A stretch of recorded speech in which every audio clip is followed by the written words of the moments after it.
하나님께 주신 말씀을 받으시기 바랍니다. 20장 모두 한 목소리로 합독하겠습니다. 세 번입니다.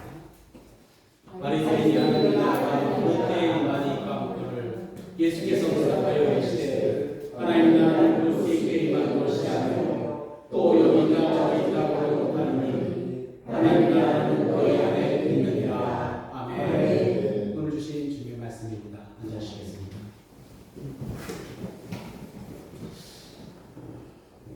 할렐루야. 오늘 주일 예배에 참석하신 여러분 모두를 예수 그리스도의 이름으로 환영하고 축복합니다. 그리고 여러분 모두가 이 땅에서 하나님 나라의 시민권자로 살아가게 되시길 예수 그리스도의 이름으로 기도합니다.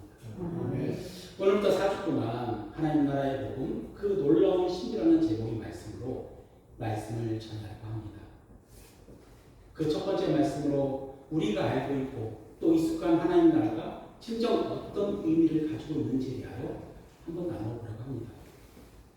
여러분들은 한국 영화 중에 신과 함께라는 영화를 보셨던 분이나 들으신 분 계시나요? 네.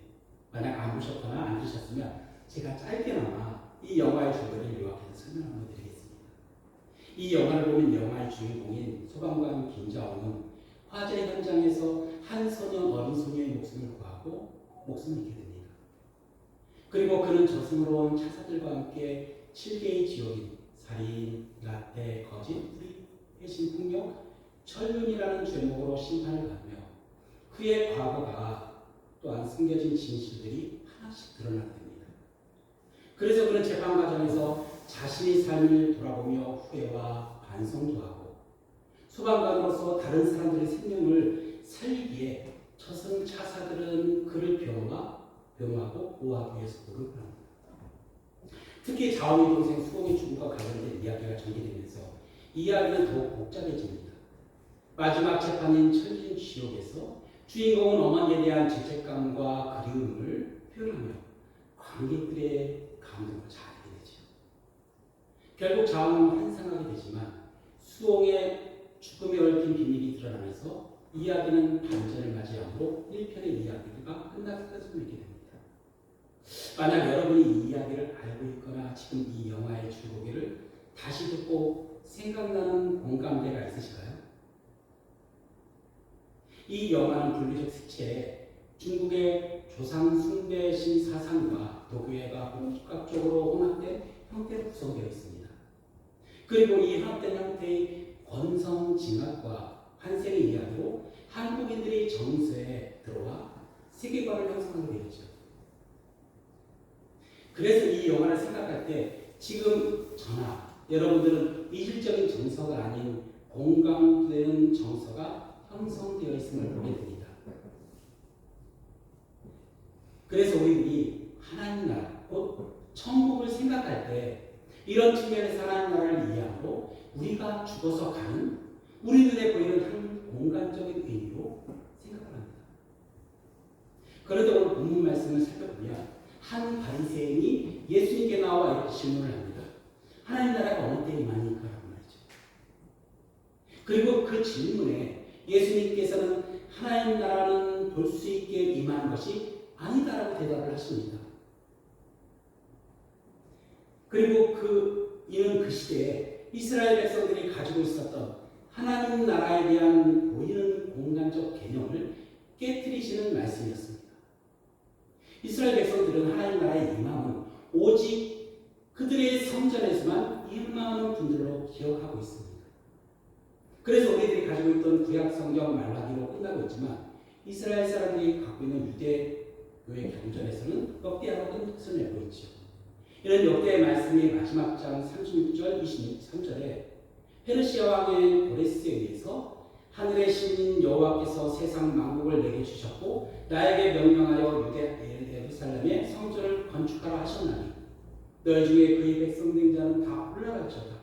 너희 하나님 여호와께서 함께 하시기를 원하노라 라고 끝을 맺으므로 성전을 다시 건축함으로 하나님 나라가 임하게 될 것이고 성전에서의 제사를 통해 우리들의 기도에 응답하셔서 로마의 압자에서부터 해방되고 다윗 때와 같은 태평 성대를 누리는다는 의미를 가지고 그래서 이스라엘 백성들은 하나님 나라에 간다 또는 들어간다는 개념을 가지고 있지 않았습니다. 모든 이스라엘 백성은 악인이든 의인이든 죽으면 모두가 땅 밑인 수월로 내려간다고 생각했죠. 그래서 이스라엘 백성들은 죽지 않고 하나님 나라에 올라간 에녹과 엘리야가 주님이 날고 심판의 날에 이르기 전에 먼저 이 땅에 내려온다라고 생각을 하였습니다. 그래서 예언서 말라기 마지막 4장 5절 6절에 살펴보면 이렇게 기록되어 있는 것이죠. 보라, 여호와의 크고 두려운 날이 이르기 전에 내가 선지자 엘리야를 너희에게 보내노니 그가 아버지의 마음을 자녀에게 돌이키게 하고 자녀들의 마음을 그들의 아버지에게로 돌이키게 하리라. 돌이키지 아니하면 두렵건대 내가 와서 저주로 그 땅을 칠까 하노라 라고 말이죠. 그러므로 구약의 이스라엘 백성들에게 하나님 나라는 인간이 들어갈 수 없는 거룩한 장소 인식하여 하나님과 인간의 분리된 보이는 공간적 장소로 생각을 했습니다. 그래서 예수님께서도 한 비유를 통해서 이렇게 말씀하신 거죠. 거짓 나사로와 부자의 비유를 알고 계시다시피 거짓 나사로가 죽음의 아브라함의 품에 안겨 있고 부자는 거짓 나사로가 보이지만 건널 수 없는 길 같은 한 공간에서 아버지 아브라함이여 나를 궁일히 여기사 나사로를 보내어 그 손가락의 끝에 물을 치고 내 혀를 서늘하게 하소서 내가 이 불꽃 가운데서 괴로워하나이다라고 간청하는 비유로 설명하십니까? 그 당시 이스라엘 백성들이 인식하고 있었던 죽음 이후의 인식 방식이기 때문에 그러하신 것입니다. 그러므로 이 바리새인의 질문이 하나님 나라가 어느 때 임하니까라고 이 질문 속에는 그들에게 소망인 성전이 언제 회복됩니까? 라는 의미로도 읽힐 수가 있는 것이죠. 그러나 구약에서 나라라는 히브리어가 말쿠트라는 단어가 있습니다. 이 단어의 의미는 통치, 지배, 왕권 같은 추상적이며 역동적인 의미로 사용되었습니다. 그런데 말쿠트 엘론이라는 단어는 구약의 전체적인 부분들의 역대 상하에 9번만 기록되어 있습니다. 그러므로 구약의 말씀에서도 하나님 나라를 하나님 통치하신 분 다스리심으로 이해할 수 있다고 말할 수가 있지만 그런데 이스라엘 백성들은 이 하나님 나라의 개념을 우리 눈에 보이는 공간적 의미로만 인식하고 있었다는 것이죠. 이는 마치 한국의 그리스도인 대부분이 인식하고 있는 천국의 인식과도 비슷합니다. 그럼 예수님을 따르는 제자들은 이 하나님 나라의 인식이 이스라엘 사람들과 다른 인식으로 하나님 나라를 바라보았을까요? 아니요. 제자들조차 하나님 나라를 그들의 눈에 보이는 공간적 의미로 인식하고 있음을 발견합니다. 그래서 예수님께서 부활하시고 생산하시기 전에 제자들 옆에 서 계셨을 때 제자들은 예수님께 이렇게 질문합니다. 사도행전 1장 3절 말씀인가요? 주께서 이스라엘 나라에 회복 계시니 이때입니까? 말이죠. 그러므로 예수님이 시대에도 바리새인들과 제자들이 이해한 하나님 나라의 개념은 메시아 사상에 따른 로마로부터의 해방과 성전의 완전한 회복으로 인식하고 있는 것이죠. 그래서 예수님께서는 이 인식을 깨뜨리시기 위해 복음서의 113회나 많은 부분을 차지해서 천국은 마치라는 비유를 들어 하나님 나라에 대한 설명을 하셨고 또 여기 있다 저기 있다도 다르니 하나님 나라는 너희 안에 있느냐라고 오늘 말씀하신 것입니다. 이는 그 시대 하나님 나라의 이해 방식을 잘 모르기에 예수님께서는 제자들과 그 따르는 무리들에게 반복적으로 그들이 이해하고 있는 하나님 나라에 대한 인식을 깨뜨리시고 수정하시기 위해 많은 비유를 들어 설명하신 것입니다. 그럼 하나님 나라를 이해하는 방식은 어떤 방식으로 이해할 수가 있을까요? 첫 번째는 시간적으로 이해하는 방식으로 주인나라로 변형되는 하나님 나라로 바로 심판의 나라를 의미합니다. 이 주인나라 심판의 나라라는 의미로 우리에게는 시간적 의미를 내포하고 있죠. 그러나 이 시간적 방식은 우리들의 시간이 크로노스라는 방식이 아닌 하나님의 시간이 카이로스라는 방식의 이해입니다. 그런데 보통적으로 구약 이스라엘 백성들이 이해하고 있는 주의 날은 이 크로노스, 우리가 경험하고 있는 시간적인 방식상의 이해 방식으로 이해하고 있었죠. 이스라엘 백성들은 하나님 나라를 향한 자신들의 불순종이라요, 성전이 무너지고 하나님 나라의 심판에 의해 이방 나라에 있는 바벨론의 느부갓네살 왕에 의하여 이스라엘이 멸망하게 되었고 그들이 포로가 되었다고 생각을 했습니다. 그래서 그들이 여호와께 들어와 회개하고 다시 성전이 건축되고 포로된 상태에서 해방되는 다시 출애굽하는 상황을 바라게 되었던 것이죠. 그리고 모세와 같은 이가 나타나 자신들을 인도할 것이라고 생각을 했습니다. 그래서 여러분들이 알고 있듯이 학대서에서는 포로 이후에 유다 총독인 스룹바벨이 하나님이 대제자로 왕의 역할을 하게 될 것이며 새 언약을 체결하여 새 하늘과 새 땅에 돌이게 한 종말이 왕인 메시아를 예표하기도 합니다. 그래서 학대 마지막 절인 2장 23절에 내가 하늘과 땅을 진동시킬 것이요 여러 왕국들이 보좌를 얻을 것이요 여러 나라의 세력을 멸할 것이요 라고 말씀하신 이후에 스알디엘의 아들 내 종 스룹바벨아 여호와가 말하노라 그날에 내가 너를 세우고 너를 인장으로 삼으리니 이는 내가 너를 택하였습니다 라고 말씀으로 끝맺고 있는 것입니다. 또한 복음서 중 마태복음과 누가복음에서는 하나님 시간이 카이오스로 하나님 나라가 가까이 왔다는 의미로 방식으로 사용을 합니다. 그래서 심판이 나에 오기 전에 빨리 회개하고 복음을 믿으라라는 강력한 권고가 되는 것이죠. 그런데 이 회개는 구약의 시간 이해 방식과는 다르게 이스라엘 백성뿐만 아니라 모든 인류에게 열려있는 권고에게 하나님의 은혜가 되는 것입니다. 그러므로 세례요한도 광야에서 하나님 나라에 가까이 왔다라고 소리친 이유가 되며 만약 회개하지 않으면 생명의 부활이라는 심판의 부활로 모두가 주님 앞에 서게 될 것이라는 경고의 말씀이기도 하죠. 두 번째는 하나님 나라를 공간적으로 이해하는 방식입니다. 그리고 우리들의 이해 방식은 이러한 공간적 이해 방식과 아주 가깝습니다. 그러나 이 공간적 의미는 우리들이 보이는 공간적 의미가 아닌 우리 마음에 보이지 아니하는 것처럼 하나님께서 창조하시고 자신을 제한하시고 자신을 비우시고 이 땅에 오신 예수 그리스도의 방식입니다.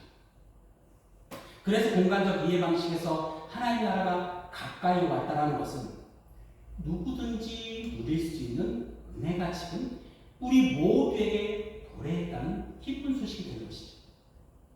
그래서 마가복음에서 이야기하고 있는 하나님 나라가 가까이 왔다는 것은 그래서 우리 모두가 누릴 수 있는 은혜, 그러므로 때가 찼다는 의미로 하나님의 기쁜 소식이 되는 것입니다. 또한 성경에서 하나님 나라에 대한 표현을 살펴보면 우리가 자주 사용하고 있는 천국에 간다라는 표현은 복음서 어디에도 기록되어 있지 않습니다. 우리가 지금 상대적으로 사용하고 있는 천국에 간다는 표현보다 성경의 복음서에서는 두 가지 표현 방식이 나타나죠. 하나는 천국이 가까이 왔다라는 표현처럼 하나님 나라가 온다라는 표현이 있고 또 하나는 이런 사람은 결단코 천국에 들어가지 못한다는 두 가지 표현이 있습니다. 그러므로 하나님 나라에 간다는 의미보다 하나님 나라에 가까이 왔다는 표현처럼 예수 그리스도께서 이 땅에 오심을 선포하는 것입니다. 들어간다는 표현에는 우리가 그리스도 안에 있으면 그리스도께서 우리 안에 임하신다는 것, 곧 성령께서 우리 안에 계시기에 우리 마음에 하나님 나라가 이미 임했다는 선지적 개념이 포함되어 있는 것이죠. 그러므로 하나님 나라 안에 들어가느냐가 들어가느냐 아니하냐 문제가 되는 것입니다. 이는 예수 그리스도의 십자가를 통해 값없이 주신 은혜로 모두가 누릴 수 있는 은혜이지만 모든 사람이 다 들어가지 못한다는 의미도 포함되어 있습니다. 그래서 예수님께서는 많은 비유를 들어 하나님 나라에 들어가지 못하는 자들이 누구인지에 대해서 말씀하고 계신 것이죠. 자, 세 번째 말씀은 이해 방식은요. 하나님의 영원성에 입각한 이해 방식입니다. 하나님은 시간과 공간을 창조하신 분이십니다. 시간과 공간을 창조하시고 초월한 그분은 이 시간과 공간을 다스리시는 분이십니다. 그러므로 하나님은 언제나 현재이십니다. 그래서 아브라함과 이삭과 야곱의 하나님이 되시는 것이며 우리들에게도 예수 그리스도의 십자가 사건이 바로 우리들에게 현재 일어난 사건이 되는 것이죠. 그 한 예로 사도 바울의 믿음의 고백을 들을 수가 있습니다. 사도 바울은 예수님께서 십자가에 달리셔서 죽으셨을 때 아마도 가말리아의 문화에서 열심히 하나님을 향한 열심으로 공부하고 있었을 것입니다. 그리고 사도 바울이 등장하는 것이 사도행전 7장에 스데반 집사의 순교 현장이었습니다. 그는 그곳에서 스데반 집사를 돌로 쳐 죽이는 무리들의 겉옷을 챙기는 자였죠. 그런데 고린도전서 1장 2절에 그는 이렇게 고백을 합니다. 내가 예수 그리스도 그가 십자가에 못 박히신 것 외에는 아무것도 알지 않기로 작정하였다 말이죠. 그런데 이는 십자가에 못 박히신 예수 그리스도는 그런데 내가 예수 그리스도와 여기서 헬라어 원문에서 보면 십자가에 못 박혔던이라는 과거 완료형 단어를 사용하지 않고 현재 진행형 단어인 십자가에 못 박히신다는 단어를 사용합니다. 이는 십자가에 못 박히신 예수 그리스도는 그에게는 언제나 자신에게 일어난 현재의 사건이라는 것이죠. 바로 하나님의 영원한 시간 속에서 하나님의 사건은 언제나 현재이기에 여러분이나 저나 예수 그리스도의 십자가에 죽으심과 부활하심은 현재의 사건이 되며 우리 안에 성령께서 임하셔서 하나님 나라를 이루어 가심도 현재 하나님이 사건이 되는 것입니다. 그래서 우리는 이 믿음을 현재 하나님께 고백을 하는 것이죠. 내가 그리스도와 함께 십자가에 못 박혔나니 이제는 내가 사는 곳이 아니고 오직 내 안에 그리스도께서 사시는 것이다. 한편 오늘 본문 20절에 하나님 나라가 어느 때 임하니까라는 말씀에 하나님 나라는 헬라어로 바실레아토 테오라고 합니다. 이 바실레아라는 영어로 킹덤을 얘기하죠. 이는 왕의 영향이 미치는 범위를 뜻합니다. 그래서 마가복음 1장 15절에 예수께서 선포하신 이르시되 때가 찼고 하나님 나라에 가까이 왔으니 회개하고 복음을 믿으라고 말씀하신 것이죠. 그래서 하나님 나라에 가까이 왔다는 소식은 종말에 일어나는 심판의 날보다 통치나 다스리심을 의미합니다. 그래서 오늘 말씀 21절 또 여기 있다 저기 있다라고 못하니 하나님 나라는 너희 안에 있느니라라고 이 말씀도 통치나 다스림의 하나님 나라가 너희 안에 임하였다는 말씀인데 지금 저나 여러분의 가장 값진 은혜의 말씀이 되는 것입니다. 또한 나라나 또 국가라는 구성 요소는 먼저 공간적인 개념인 영토가 있고 통치받는 자인 국민이 있으며 그 다음에 독립이라는 형태의 주권이라는 개념을 가지고 있어야 이 세 가지 요소가 존재하는 나라는 형태가 만들어지게 되죠. 그래서 이 하나님 나라의 복음은 우리에게 가장 값진 진주가 되는 것이며 가장 값진 소중한 말씀이 되는 것입니다. 왜냐하면 우리 안에 예수 그리스도의 영, 곧 성령께서 함께 하시기에 우리 자신이 하나님 나라의 영토가 되었습니다. 우리는 우리 왕이신 예수님께서 우리를 다스리시기에 하나님 나라의 백성이 되었고 우리의 모든 결정과 삶의 주권은 주님께 속해 있기에 주님만이 우리의 주권자가 되시기에 나라가 형성되는 것입니다. 그럼 다시 한번 여러분께 질문을 한번 하려고 합니다. 지금 여러분이 생각하고 있는 하나님 나라의 개념을 어떻게 인식하고 이해하고 계신가요? 꼭 천국에 간다는 표현처럼 죽은 후에 구원받는 영혼이 가서 살게 되는 하늘에 있는 한 공간에 위치한 공간적 연형으로 이해하고 있지는 않으신가요? 아니면 오늘 말씀처럼 우리 안에 예수 그리스도께서 임하심으로 하나님 나라를 이루어 가시나요? 만약 죽어서 가는 천국으로 이해하시고 계시다면 낙심하지 마시기 바랍니다. 왜냐하면 예수님께서 부활하신 후 아직도 하나님 나라를 이해하지 못하는 제자들 위해 하나님 나라의 일에 40일 동안 말씀하고 계셨기 때문이죠. 바로 사도행전 1장 3절에 그가 고난받은 후에 또한 그들에게 확실한 많은 증거로 친히 살아계심을 나타내서 40일 동안 그들에게 보이시며 하나님 나라의 일을 말씀하시느라고 말이죠. 그런데 예수 그리스도께서는 하나님 나라의 복음을 전하시고 이루시기 위해 공생활을 시작하시면서 가장 먼저 선포한 말씀이기도 합니다. 바로 마태복음 4장 23절에 예수께서 온 갈릴리에 두루 다니사 그들이 그 땅에서 가르치시며 천국 복음을 전파하시며 백성 중에 모든 병과 모든 약한 것을 고치시니라고 하나님 나라의 복음을 전파하셨다고 기록을 합니다. 또한 마가복음 1장 14절 15절에서도 요한이 잡힌 후에 예수님께서는 갈릴리에 오셔서 하나님의 복음을 전파하여 이르시되 때가 찼고 하나님 나라가 가까이 왔으니 회개하고 복음을 믿으라고 하시며 크로노스의 시간을 살고 있는 우리들에게 하나님 때 곧 카이로스의 시간이 되었음을 선포합니다. 그리고 누가복음 4장 23절에서도 예수께서 이르시되 내가 다른 동네에서도 하나님 나라 복음을 전하여야 하니 나는 이 일을 위해 보내심을 받았노라라는 말씀을 통해 예수 그리스도께서 하나님 나라의 복음을 전하기 위해 이 땅에 성신으로 오셨음을 말씀하고 계십니다. 그래서 예수님께서는 십자가상에서 모든 일을 이루시고 우리 모두에게 하나님 나라의 임함이 이루어졌다는 것이죠. 그럼 여러분의 마음에 하나님 나라가 임하고 있습니까? 그리고 완전한 하나님 나라에 소망하고 계신가요? 초대교회 모든 성도들은 유대교의 로마의 핍박과 박해로 인한 깊은 좌절과 절망 속에서 한 가지 소망을 가지고 순교자의 길을 걸어갔습니다. 그것이 마라나타의 신앙입니다. 아람어로 말한 아타는 우리 안에 하나님 나라가 임하셨다는 믿음의 고백입니다. 그리고 마라나타는 하나님 나라가 이 땅에 임하시옵소서라는 간절한 주님의 재림을 소망하는 고백입니다.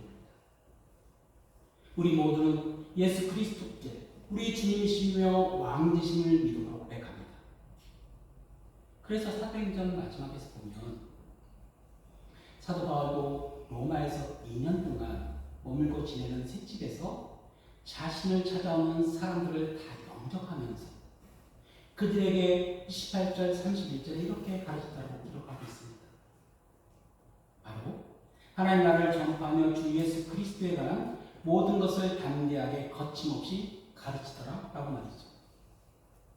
그러므로 여러분 모두가 예수 그리스도의 참된 제자, 진실한 종이기에 하나님 나라를 수행한 백성으로 담대하고 거침없이 하나님 나라를 전파하고 주 예수 그리스도의 복음을 선포하시기 바랍니다. 그럼 여러분의 마음에 먼저 성령께서 임하셔서 여러분의 삶에 하나님 나라가 선포되고 이 땅에서 하나님 나라의 시민권자로 저희 축복을 주님 안에서 누리실 것입니다. 그런 여러분 모두가 되시길 예수 그리스도의 이름으로 축복합니다. 아멘. 우리 두 가지 기도 제목을 가지고 기도하기로 합니다.